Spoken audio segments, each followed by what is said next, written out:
Ku beri nama pedang ini Naga Puspa. Selamatkan dia. Jangan sampai jatuh ke tangan pendekar berwatak jahat.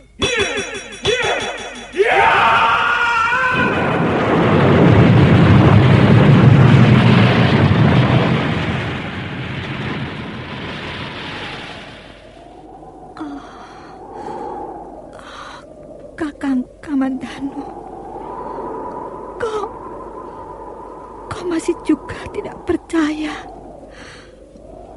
bahwa aku mencintaimu. Mesin, maafkan aku, Mesin. Mesin. Mesin!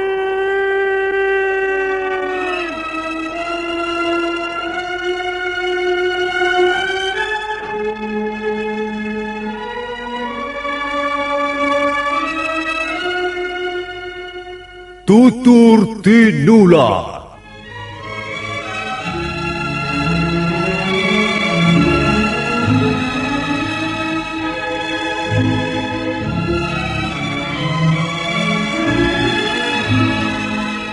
Sebuah sandiwara radio serial, produksi Sanggar Cerita dan Teater Sanggar Prativi.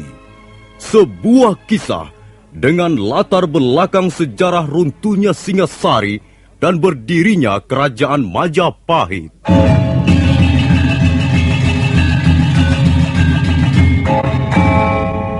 Sandiwara ini didukung oleh pemain-pemain radio yang sudah ternama. Ferry Fadli, Yvonne Rose, dan... Aku tidak apa-apa. Terima kasih atas pertolonganmu, Kakang. Kalau Kakang tidak segera datang, entahlah apa yang akan terjadi atas diriku ini. Sudahlah, lupakan saja. Dangdi sudah pergi dan tidak akan mengganggumu lagi. Dari mana Kakang tahu aku ada di Candi Walandit ini? Kau mengirim pesan melalui Bibi Rongkot? Oh iya, aku menitipkan salam pada pembantumu itu. Aku menunggu di tepi padang ilalang. Baru saja aku duduk, tiba-tiba Dangdi datang menggodaku, lalu memaksaku pergi ke tempat ini, Kakang. Aku juga datang ke tepi padang ilalang. Mendadak aku menemukan tusuk konde ini. Ini tusuk kondeku, Kakang. Mungkin terjatuh waktu Dangdi mengejar aku. Ah, celaka. Rupanya gerimis sudah turun, Rati. Iya, Kakang. Mendung tebal sekali di angkasa. Mari, kita masuk ke ruangan candi. Gerimis makin deras dan angin bertiup kencang.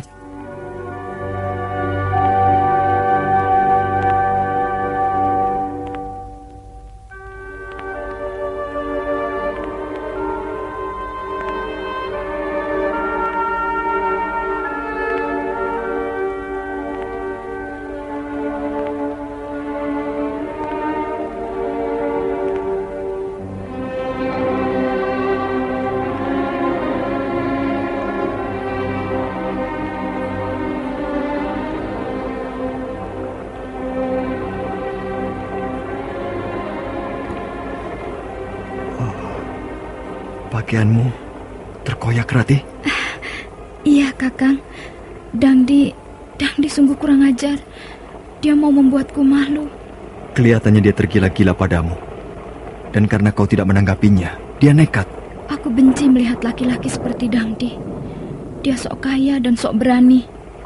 Buktinya, dia tidak mampu menandingi Kakang Kamandanu.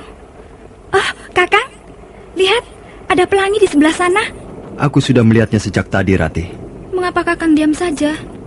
Mengapa tidak memberitahu aku? Aku tahu.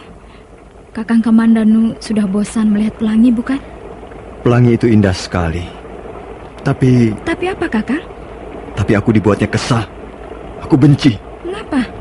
Karena aku tidak mungkin menggenggamnya. Aku hanya bisa menikmatinya dari kejauhan saja.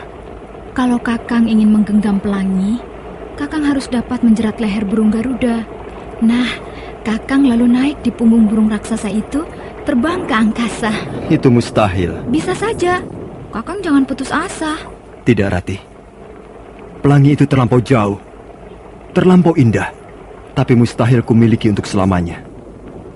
Kau tidak percaya? Sebentar lagi dia akan lenyap begitu saja. Kakang cepat berputus asa. Kasihan nasib pelangi itu kalau sampai harus lenyap begitu saja. Seharusnya Kakang berusaha untuk menggenggamnya dalam tanganmu yang perkasa itu. Sudahlah, Ratih. Mengapa bicara kita jadi ngelantur ke sana kemari? Kakang, aku dingin. Di situ banyak angin. Pindah saja ke sebelah sana. Agak merapat ke dinding batu. Aku mau duduk di sini saja, dekat denganmu supaya hangat. Kau juga dingin, Kakang? Aku sudah terbiasa melawan udara dingin, Ratih. Kakang Kamandanu, apakah kau tidak tahu bahwa aku mencintaimu? Mengapa kau tidak bisa membaca isi hatiku? Nari Ratih, aku mencintaimu, tapi aku ragu-ragu. Aku bimbang. Jangan-jangan aku bertepuk sebelah tangan. Bagaimana perasaanmu, Kakang? Apa maksudmu, Ratih? Kau senang kita berada di tempat seperti ini? Iya. Tapi kita tidak boleh terlalu lama berada di sini. Nanti kau ditunggu-tunggu ayahmu. Kakang Kamandanu, mengapa kau tidak mau berterus terang padaku? Katakanlah bahwa kau mencintai Nari Ratih, dan diriku ini akan menjadi milikmu selamanya. Oh, Ratih, aku memang pengecut. Entahlah, mengapa aku menjadi pengecut seperti ini. Apakah aku terlalu tinggi hati? Coba genggamlah tanganku ini, Kakang. Bukankah dingin sekali seperti air telaga di puncak gunung? Ayo, Kakang, genggamlah tanganku. Apakah bibirku membiru karena dingin? Katakanlah, Kakang. Aku gemetar. Aku menggigil bukan karena udara dingin. Tangan Nari Ratih sangat halus, seperti tangan Dewi Supraba dari Kayangan. Dan pandangan matanya sangat lembut. Kakang, mengapa kau tidak mau duduk merapat padaku? Nari Ratih, kau pasti hanya akan mempermainkan aku. Kau cantik. Banyak pemuda yang mengincarmu untuk dijadikan istri. Mengapa kau malah menggeser, Kakang? Kau tidak senang duduk bersamaku? Kau seperti pelangi itu, Nari Ratih. Indah dan rupawan. Tapi bagiku hanya bisa menikmati dari kejauhan. Baiklah, mungkin kau tidak senang padaku, atau bahkan kau membenci aku.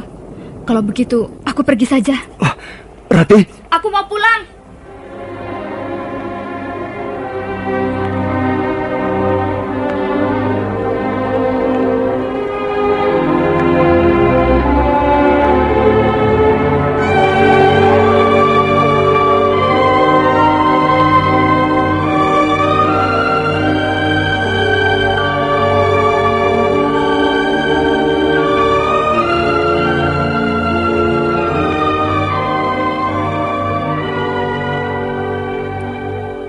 Arya Kamandanu terkejut begitu Nari Ratih mengibaskan tangannya, dan dia lebih terkejut lagi ketika melihat gadis itu melompat ke dalam hujan.